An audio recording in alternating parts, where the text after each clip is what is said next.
Muy buenos días, un saludo especial. Mi nombre es Luis Antonio Daza Castillo, soy profesor e investigador de la Facultad de Enfermería de la Universidad de Antonio Nariño en la ciudad de Bogotá.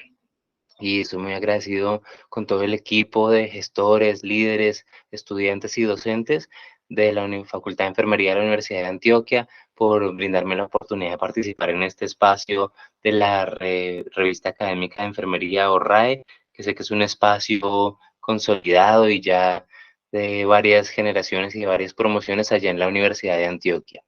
Entonces, sin más demoras, voy a compartirles mi presentación para entrar en materia. Permítanme un momento.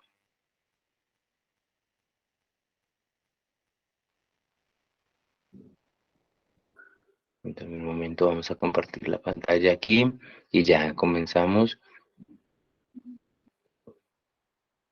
Muy bien. Entonces, bueno, voy a usar la plantilla de presentación en la que socialicé originalmente esta investigación, que fue en el encuentro de investigación que organizó la facultad recientemente, el segundo Congreso Nacional de Enfermería, que hizo la Facultad de Enfermería de la Universidad de Antioquia y el Hospital Alma Mater. En este evento, digamos que tuve la oportunidad de contar muy brevemente los hallazgos y los avances de mi investigación. Y bueno, y el día de hoy la idea es terminar de profundizar eso con ustedes, que varias personas de las que asistieron quedaron muy motivadas, muy interesadas respecto a esta temática. Entonces, permítanme, avanzamos con la presentación, si me lo permiten. Muy bien. Entonces, el título que tiene la presentación es Admisión de los estudiantes de enfermería a los programas profesionales. Puede hacerse mejor. Digamos que con este título quisimos hacerlo un poco de forma provocadora para cuestionarnos esas tradiciones que a veces seguimos haciendo por, como su nombre lo dice, por tradición, lo que digamos que hay la evidencia y los suficientes datos como para ser replanteadas o incluso hay una oportunidad de mejora. Y en este caso particular, que es cómo admitimos en las escuelas y facultades de enfermería en todo el país a los estudiantes de enfermería y qué efecto tiene esto sobre, no solo sobre el éxito académico, sino también en la deserción y en el tipo de profesional que va a egresar. Este trabajo lo acompañó junto a mí el profesor Carlos Javier Avendaño Vázquez, quien es enfermero egresado de la Universidad Nacional de Colombia y doctor en Ciencias de la Salud de la Universidad Federal de Bahía en Brasil. Y quien les habla, que ya me había presentado, Luis Antonio Daza Castillo, soy enfermero de la Universidad Nacional de Colombia también, acá en Bogotá, y tengo una maestría en Política Social de la Pontificia Universidad Javeriana. De nuevo, darles las gracias a todos por conectarse, por estar pendientes de este RAE de enfermería. Bueno, empecemos por hablar un poco acerca del problema. Digamos, cuál es el problema que nos motiva a plantear esta investigación, este estudio. Y es que todo para nadie es un secreto, todos sabemos que en Colombia hay un gran déficit de talento humano en salud, no queremos alargarnos mucho en esto, pero sabemos, por ejemplo, que en Colombia hay más o menos las cuentas de la OCDE, 1,33 profesionales de enfermería por cada 1.000 habitantes, lo cual está por debajo del estándar de la OCDE, que es de 8,8. Estamos viviendo un momento de coyuntura de cambio en el que queremos pasar de una formación de enfermería hospitalaria a una de un enfermero con habilidades y capacidades comunitarias para trabajar en comunidad. Hay una alta concentración del personal auxiliar que casi que enmascara a los profesionales y genera toda una suerte de ideas e imaginarios sobre la profesión que no siempre son los adecuados. Las estadísticas mencionan que del total de profesionales de la salud que hay en el país, los profesionales de enfermería solo representamos el 18% y los auxiliares de enfermería representan el 43%, pero nosotros como profesionales sabemos que hay grandes brechas y grandes diferencias entre profesionales y auxiliares.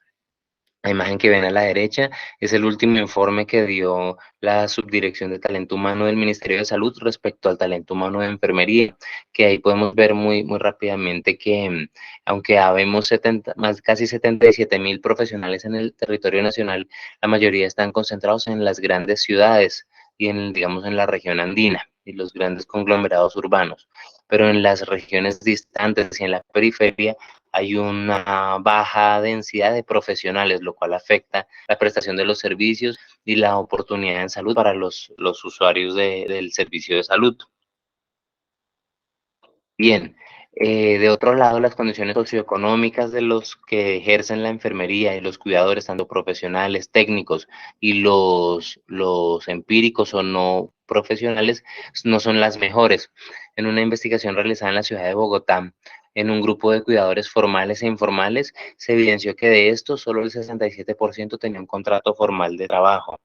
Del otro lado, el 33% de la muestra no tenía condiciones socioeconómicas suficientes para pagar la seguridad social, es decir, salud y pensiones, lo cual demuestra que estas personas quedan, los cuidadores, los enfermeros, están desprotegidos y tienen una alta vulnerabilidad social, porque las características de sus empleos no les garantizan una estabilidad y, digamos, una tasa de retorno de la inversión que significa estudiar un pregrado de enfermería. Entonces, con todo esto en contexto, la pregunta que yo me hice en su momento fue, ¿qué relación o qué factor de asociación hay entre la forma de admisión, la posibilidad de deserción, el éxito académico y el tipo de egresado profesional? También sería interesante preguntarse, ¿cuántos egresados son realmente absorbidos por el mercado laboral?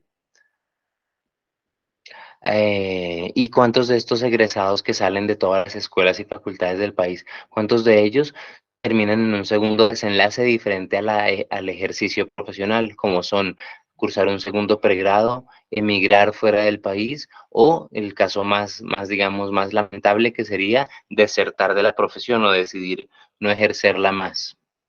Bien, entonces antes de entrar en materia de nuestro estudio, hicimos una pequeña indagación sobre la oferta de enfermería a nivel profesional.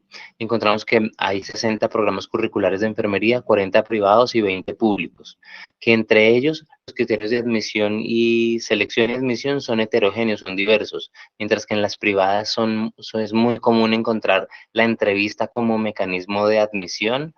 En las universidades públicas el examen de admisión es la principal forma en que la persona ingresa a estudiar. En respecto a la selección es muy múltiple y variada, desde digamos, la publicidad en el caso de las privadas, convenios con colegios. En el sector público, digamos que digamos, el prestigio que tienen las universidades públicas. Pero esta diversidad en la forma en que se seleccionan y se admiten los estudiantes va a tener un reflejo más adelante, que ya vamos a hablar sobre ello.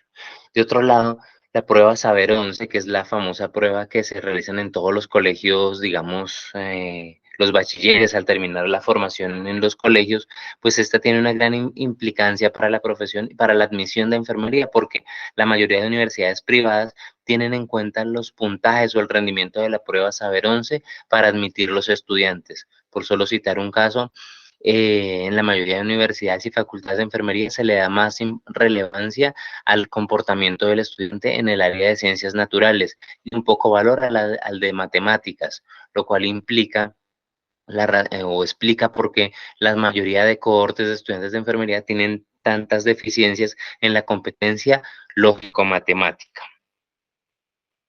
Bien, de otro lado, también hay un problema de equidad en la distribución de los cupos o de las ofertas de enfermería, mientras que las universidades públicas representan la mayor equidad, ya que tienen un proceso de selección, digamos, más imparcial y más transparente y más proporcional, dependiendo a los estratos socioeconómicos de los candidatos.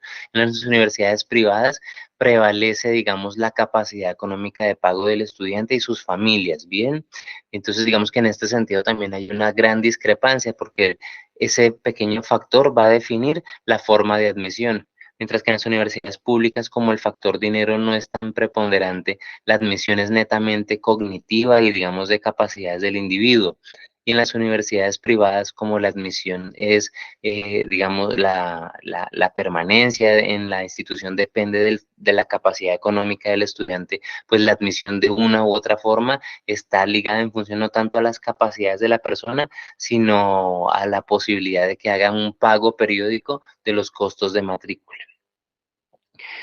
Hay grandes diferencias entre admitir estudiantes de enfermería a partir de las habilidades cognitivas o a partir de los atributos personales, que es sobre lo que voy a hablar en este momento. Y esto, digamos, se explica un poco en la naturaleza de la Ley 30, que es la que regula la educación superior en Colombia, la Ley 30 de 1992, ya que allí se permitió que coexistieran dos alternativas de educación universitaria, una pública, digamos, con unos costos asumidos por el Estado y de altísima calidad, que digamos que se asemeja mucho al estándar de universidades en el extranjero, y la otra forma que sería en competencia, digamos, en libre competencia, las universidades privadas, que unas tienen un nivel alto, otras no tanto, y en estas, digamos, se prioriza un tema de capacidad de pago por parte del estudiante y su familia, como mencionaba en la diapositiva anterior. De otro lado, profundizar un poco respecto a la naturaleza de las pruebas Saber 11 y su importancia o su implicancia para enfermería. Las pruebas Saber 11 y la prueba Saber Pro, ambas son importantes para la enfermería, para la admisión de estudiantes de enfermería. La Saber 11, porque son las que se tienen en cuenta para admitir al estudiante y para ver sus capacidades, por lo menos cognitivas. Y la Saber Pro, porque la Saber Pro permite ver el perfil de profesional y sus fortalezas y sus debilidades y sobre todo la calidad de la institución de educación superior. Ambas pruebas que coinciden que sus metodologías y sus formas de administración son muy similares. ¿Listo? Entonces vamos a revisar ello. ¿De dónde nacen las pruebas Saber 11 y Saber Pro? Ambas son administradas por el Instituto Colombiano para el Fomento de la Educación Superior y cuentan con el aval y respaldo del Consejo Nacional de Acreditación o CNA. Estas son desarrolladas por un grupo de expertos en psicopedagogía y didáctica, y en las partes temáticas, digamos que se seleccionan grupos de profesionales de cada disciplina que las construyen para el caso de la Saber Pro. Y en la Saber 11, pues personas, docentes del magisterio que tienen experiencia en las áreas. La metodología, cómo se construyen, se llama diseño centrado en evidencias y consiste en que toda idea, todo supuesto se fundamenta en datos, en una evidencia. Y esa evidencia, de allí se generan tareas, actividades y habilidades y en tanto competencias que pueden ser probadas o evaluadas en escenarios teóricos, hipotéticos, que el estudiante va a responder en una prueba, digamos, escrita. Una prueba que es escrita, que está estandarizada, que tiene unos criterios de validez, digamos, estadística, que demuestra que miden con certeza lo que desean medir. Entonces, las preguntas del Saber 11 y el Saber Pro van a variar en su complejidad de acuerdo, digamos, a la cantidad de variables que se relacionan y a las evidencias y tareas que se ponen en prueba, como se ve un poco en la figura de la izquierda. Ok, permítame, continuamos acá con la otra diapositiva. Bien, esta gráfica un poco resume lo que les estoy hablando.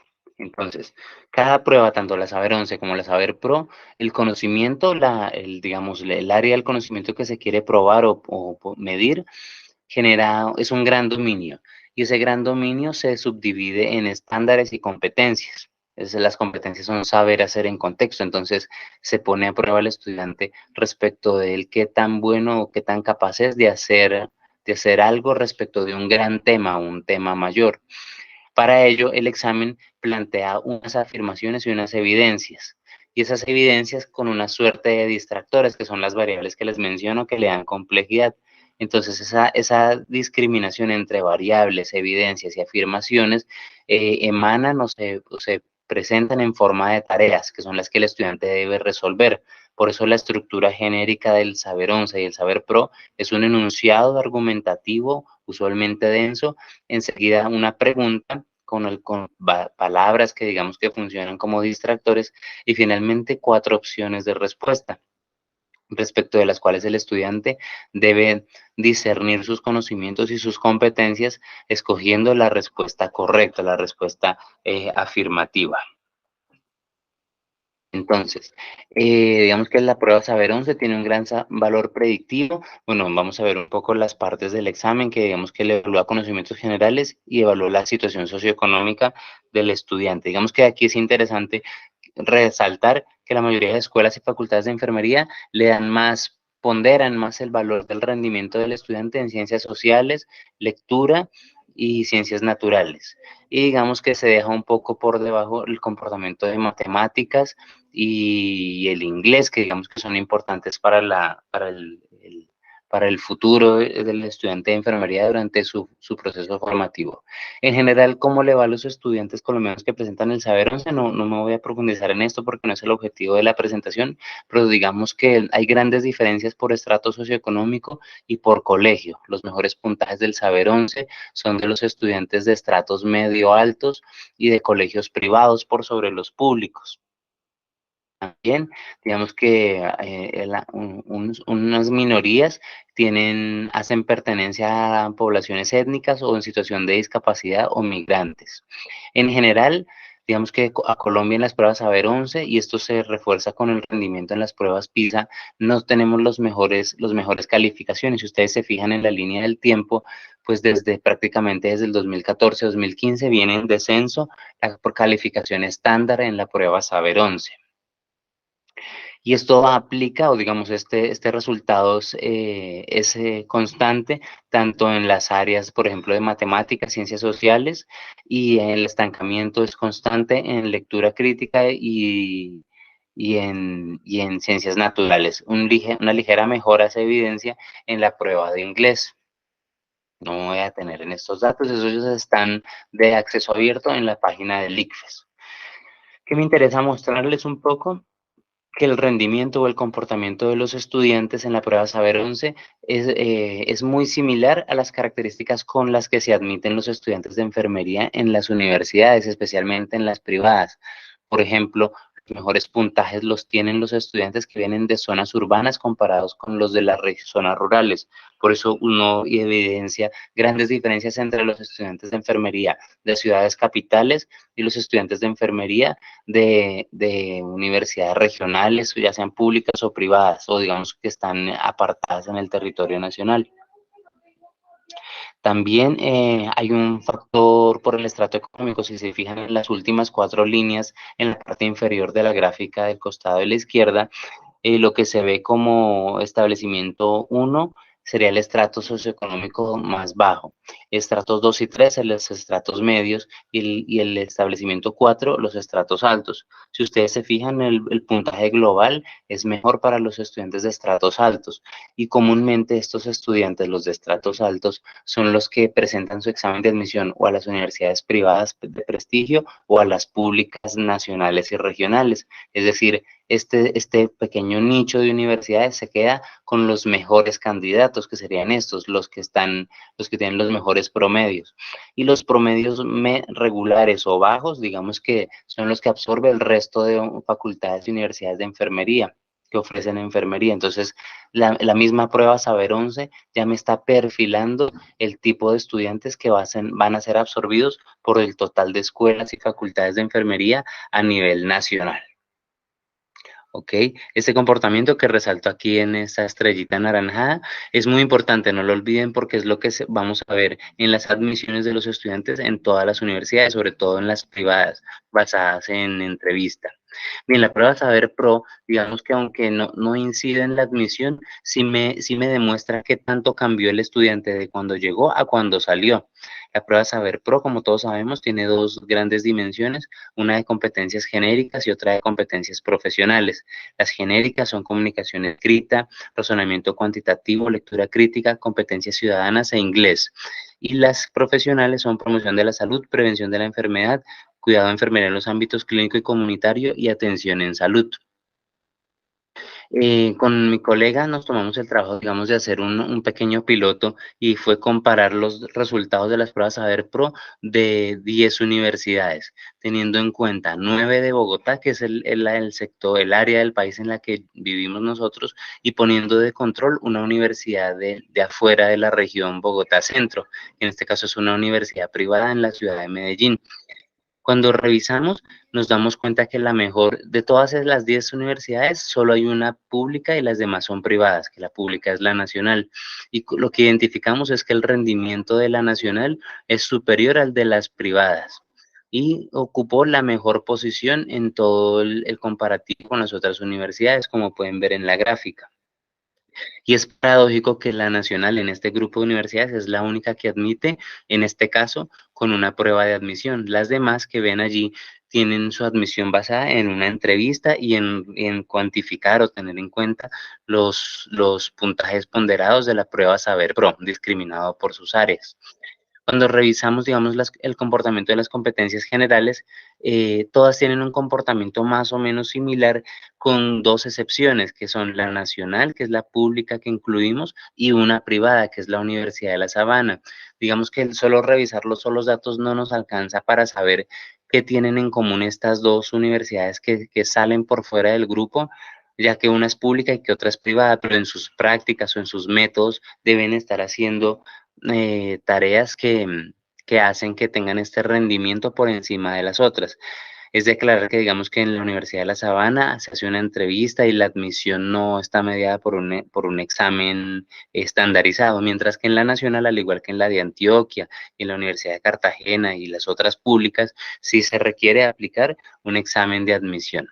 Entonces, cuando miramos rápidamente en las pruebas generales, todo el comportamiento es similar en todas las áreas de desempeño de la prueba Saber Pro, que digamos que todo el grupo de estudiantes se ubica mayormente en los percentiles medio alto y medio bajo, con algunos casos destacados, sobre todo de la Nacional y la Sabana, en los percentiles altos. Este comportamiento se va a repetir para lo que es comunicación escrita, razonamiento cuantitativo, lectura crítica y competencias ciudadanas. Y hay un caso especial que es el tema de inglés, que la que tiene el mejor rendimiento o que demuestra que sus estudiantes tienen la competencia más avanzada en inglés es la Universidad de La Sabana. Seguramente es porque es la única universidad que tiene obligatorio que el estudiante curse varios niveles de inglés y haga una prueba de certificación internacional como requisito de grado. Es la única de muchas universidades en el país y en este grupo de 10 que escogimos. Entonces, eso se ve reflejado en los exámenes. Y en la parte de las competencias específicas, si ustedes se evidencian, todas tuvieron un comportamiento muy similar, con una gran diferenciación entre, digamos, la nacional y nuestra universidad que tuvimos de control afuera en las regiones, que es una privada en Antioquia.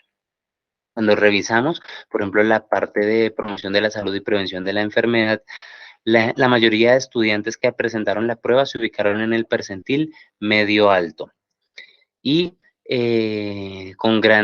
destacándose fuertemente el comportamiento de la Nacional y en este caso la Universidad de La Sabana. Igualmente, se va a ver para la parte de cuidado de enfermería en los ámbitos clínico y comunitario, donde aquí hay un caso especial, es que la área andina fue la que tuvo mayor número de respuestas acertadas en esa prueba. Y es porque el área andina, digamos que todos sabemos que es una universidad que tiene estudiantes vienen del sector de ser auxiliares de enfermería. Seguramente, aunque el examen no da suficiente evidencia para hacer esa asociación, pero seguramente esa experiencia previa de los estudiantes de esta universidad pues va a incidir en que el rendimiento sea superior a las demás en esta parte del examen. Ya en lo que tiene que ver con la atención en salud, el comportamiento es similar también, como mencionábamos, igual se repite para el contexto comunitario. Entonces, lo que queríamos destacar al final es un poquito revisar si admitir con examen de admisión o con entrevista tiene alguna injerencia en el éxito académico o la deserción temprana de los estudiantes. Para ello buscamos en la literatura, mediante la metodología de Scoping Review, tratando de identificar las mejores prácticas o las mejores experiencias que ayuden a mejorar esta tarea administrativa de las universidades. Encontramos y elegimos al final 10 artículos, 2 de metasíntesis y 2 de revisiones cualitativas. Al revisar, identificamos varias recomendaciones que voy a proceder a explicárselas un poco. Antes, aclarando la diferencia entre ambos estilos de admisión. Las pruebas psicométricas se enfocan más en las habilidades psicocognitivas del estudiante y su forma para resolver problemas. Mientras que las entrevistas o en algunas universidades cartas de motivos, lo que buscan más que todo es hacer que el estudiante... digamos que muestre cómo es su comportamiento cuando ante una situación, digamos, ante una situación, digamos, de estrés o, digamos, una situación, un escenario hipotético en el que tiene que poner en prueba su emoción y digamos, su parte actitudinal, pero no tanto la cognitiva, como pueden ver en la presentación.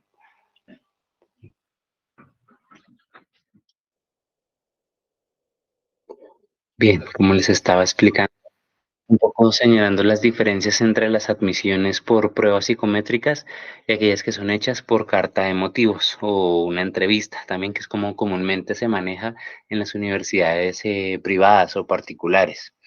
Mientras que las pruebas psicométricas se enfocan en la capacidad cognitiva del estudiante y su capacidad para sintetizar, abstraer, generar ideas, nociones y conceptos, las entrevistas solo se enfocan en la autopercepción de la persona, sus ideales de proyecto de vida, es mucho más hipotética y subjetiva y se basa fuertemente en que se cree un clima de confianza y de relación, digamos, horizontal con el entrevistador.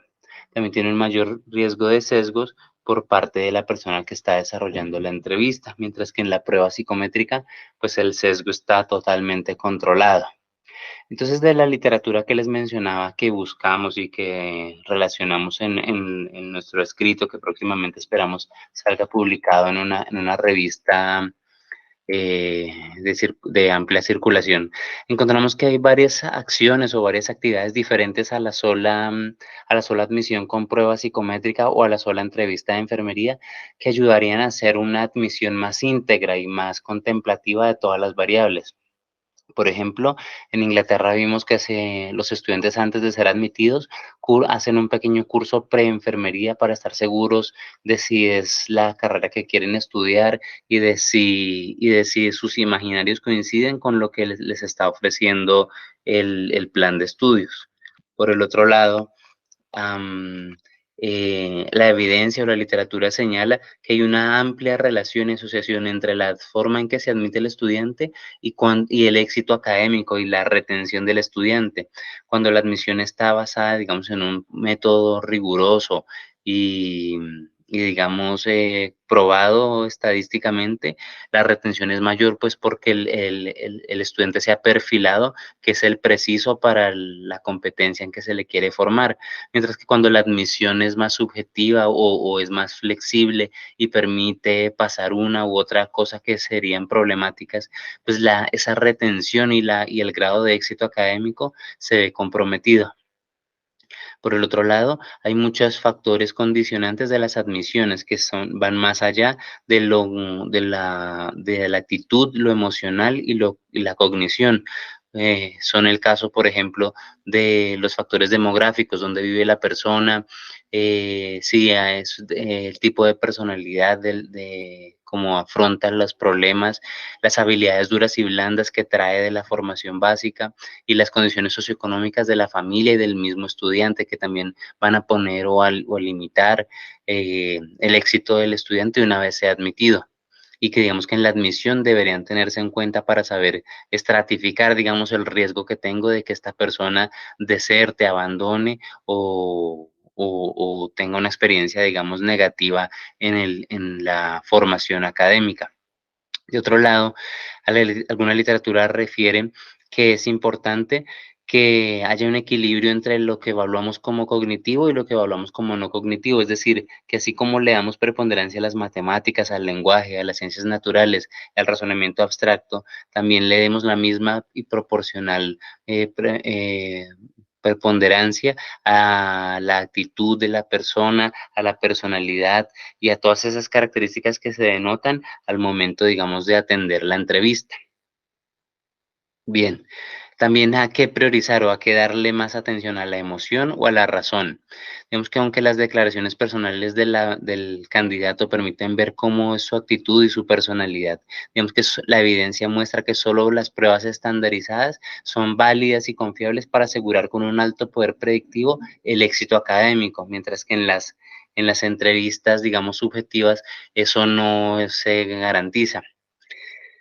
Con todo y ello, las pruebas estandarizadas tienen limitaciones porque aunque me garantizan que el estudiante tiene las habilidades cognitivas para sortear los retos de la universidad, no significa que tenga la vocación o que esté, digamos, empoderado o que se visione como ser parte del nicho profesional al que está ingresando. Entonces, digamos que por eso es la importancia de sopesar la una con la otra. En un plano ideal, lo correcto sería hacer pruebas estandarizadas y al tiempo entrevistas de indagación personal, ambas con el mismo 50-50% de justificación. Otra literatura sugiere hacer mentorías preadmisión, sobre todo para identificar, digamos, esas capacidades del estudiante y también para ver que esta persona se gradúe y que, digamos, que aporte al sector productivo, refiere a alguna literatura. Y que ese trabajo de admisiones y de gestión del talento humano no solo se conciba como una tarea de las universidades, sino también de las organizaciones colegiales, las universidades mismas, el gobierno y el área de empleadores, es decir, las empresas y el sector productivo. Por el otro lado, otra literatura menciona que se deben tener en cuenta las transiciones, y es que el estudiante cuando sale del colegio y entra a la universidad está transicionando de un mundo a otro mundo totalmente diferente, de la escuela a la universidad, donde la forma como se aprende, la interacción con los pares y la interacción con los docentes cambia radicalmente. Y esto se debería poder identificar, esa capacidad de flexibilidad o de adaptación del estudiante, eso se debería poder identificar al momento de la admisión, para de algún modo saber qué tan fácil o qué tan difícil el estudiante va a poder construir y desarrollar su imaginario y su arquetipo, digamos, social y personal de su propio yo enfermero, que eso es también interesante, un hallazgo interesante. De otro lado, la prueba de admisión debería permitir identificar estilos de aprendizaje y idealmente poder admitir a aquellos estudiantes con estilos de aprendizaje con los que se pueda trabajar. Y digamos, en caso de evidenciar estudiantes con dificultades para el aprendizaje, poder hacer desde el inicio todo un plan de mejora y de acompañamiento para esos estudiantes que tienen distintas formas de aprender, unos más fáciles y otros más difíciles. Considerar el historial académico no solo la prueba Saber 11, sino también el rendimiento en las calificaciones escolares, es decir, los boletines, las notas del colegio. Usualmente en la mayoría de universidades, sobre todo las privadas, los boletines académicos del colegio no se tienen en cuenta, solamente la prueba Saber Pro, y ellos serían un buen indicador de qué tan buen estudiante es la persona, el candidato, digamos que se deberían tener en cuenta. Claro, digamos que más, todo esto que estoy hablando implica una complejidad, y es que hacer más estrictas las admisiones, seguramente reduciría más el número de admitidos, y en vez de aumentar el volumen de oferta de estudiantes que se gradúan, se reduciría fuertemente. Digamos que este estudio no alcanza, digamos, a indagar el efecto que tendría a largo plazo de hacer nuevas formas de admisión, pero visionamos que ese podría ser un desenlace. De otro lado, bueno, evidenciamos que las revisiones de literatura muestran que no hay mayor evidencia sobre la utilidad o el impacto que tengan hacer solo entrevistas como única forma de admisión de los estudiantes.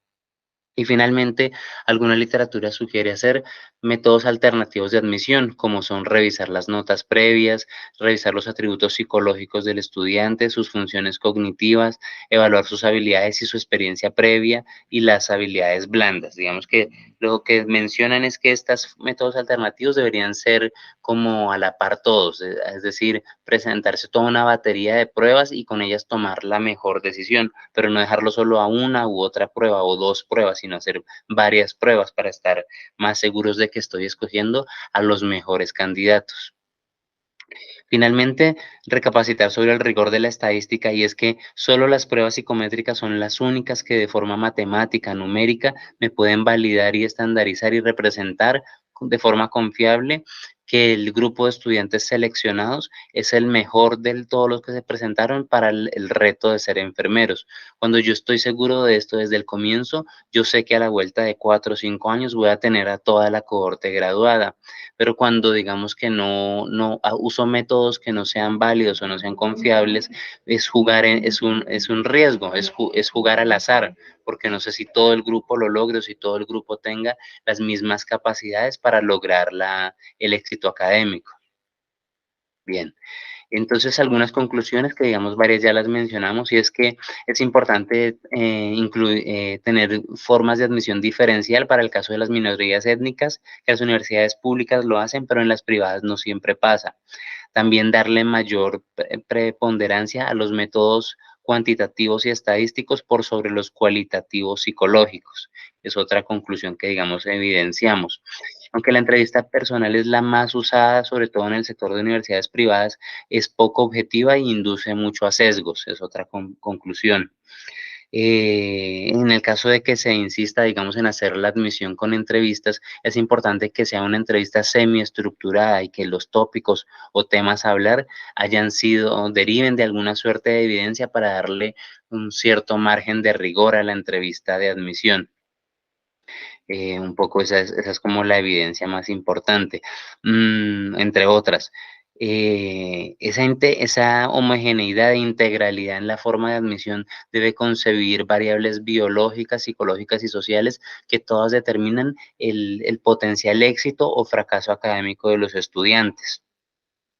Por ejemplo, tener excepciones o minimizar la importancia de, por ejemplo, saber matemáticas en el colegio, va a tener un efecto negativo en el egresado y en el estudiante, y es su incapacidad o inhabilidad para la farmacología, para hacer cálculo de dosis, para hacer una ecuación, una regla de tres, que para ello requiere habilidades lógico-matemáticas, cognitivas, hipotético-deductivas. Entonces, por ejemplo, omitir ese pequeño detalle de la admisión más adelante me va a implicar un mayor esfuerzo para formar al estudiante en este ejemplo, la farmacología. Y todo esto hace un llamado en el tema de responsabilidad social de las universidades, las empresas, el gobierno, los hospitales y las organizaciones colegiales acerca de pensar el talento humano, pero no solo como el estudiante, el egresado de las universidades, el egresado formal, sino el candidato, digamos, en ceros que está llegando a las universidades. Desde ahí cultivamos el talento humano de enfermería. Entonces es una invitación a que los cuerpos colegiados, sobre todo a COFAEN, el Consejo Técnico Nacional de Enfermería y la OCE, presten atención a esto y de algún modo en una mesa común se hagan el trabajo mancomunado para que esto mejore, para que esta situación cambie. Bien, esta es un poco la bibliografía que consultamos, que está muy a la disposición de todos ustedes. Alguna literatura extranjera, otra nacional. Ahí están las fuentes. Como digamos que por temas de agenda mía no pude estar en la reunión en tiempo real, sino esta es una grabación. Les pido el favor de que con el moderador de la reunión, o si quieren en el chat o por mis correos electrónicos, se sirvan a hacerme cualquier pregunta o inquietud que tengan sobre esta temática de las admisiones de estudiantes a enfermería. Mi correo personal es el que ven allí, ladasac@gmail.com, ladasac@gmail.com, o mi correo institucional que es ldasa66@uan.edu.co, ldasa66@uan.edu.com. Bueno, y de nuevo en nombre de mi compañero Carlos Javier Avendaño y el mío propio, darles las gracias por permitirnos estar en este espacio y por su amabilidad en hacernos parte de este importante evento que fue el Congreso Nacional de Enfermería en la Universidad de Antioquia, un alma mater un hospital y una universidad a la que queremos, respetamos y nos sentimos como hijos egresados de ella también. Bueno, es eso hasta acá. Muchas gracias y quedo muy atento a sus preguntas e inquietudes. Muchas gracias a todas y a todos, a los coordinadores y a los líderes de la universidad por la invitación. Muchas gracias y que tengan un bello día. Hasta pronto.